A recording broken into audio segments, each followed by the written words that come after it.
Hello everyone, কেমন আছো সবাই? আশা করি সবাই খুব ভালো আছো। আজকের দিনটা আমি কেমন ভাবে কাটালাম তারই একটা ছোট্ট মিনি ব্লগ তোমাদের সাথে শেয়ার করছি। চলো শুরু করি। আজ যেহেতু কলেজ যাব, তাই সকাল সকাল উঠেই নিজের ব্যাগটাকে একটু গুছিয়ে নিলাম আর কি। প্রয়োজনীয় যে সব জিনিসপত্রগুলো লাগবে সেগুলোই গুছিয়ে নিলাম একটু।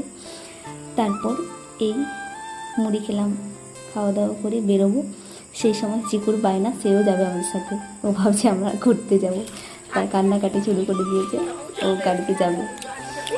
মা ওকে তাই নিয়ে যাচ্ছে, বোঝাচ্ছে। বাচ্চা মানুষ, কি আর, ওর কি আর দোষ।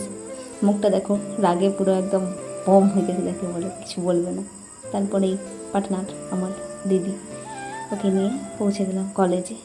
কলেজে গিয়ে তো যে যার কাজে ব্যস্ত, আমরা সেই সুযোগে একটু ভিডিও বানিয়ে গল্প করছি আর মজা করছি, আর কিছু নয়। তারপর কলেজ থেকে বেরিয়ে তো খিদে পেয়ে গেছে জোর, তাই চলে গেলাম খেতে।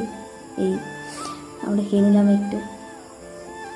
তারপর যেহেতু একটু গরম ছিল তাই একটু স্প্রাইটও খেয়ে নিলাম। তারপরে বাড়ি ফিরছি, রাস্তাতে দেখছি বৃষ্টি হয়েছে, এই দিকটাতে কম কম বৃষ্টিও পড়ছে। তাই দিদিকে বললাম একটু ভিডিও বানিয়ে দিতে। তারপর আর কি বাড়ি ফিরে এলাম। টাটা।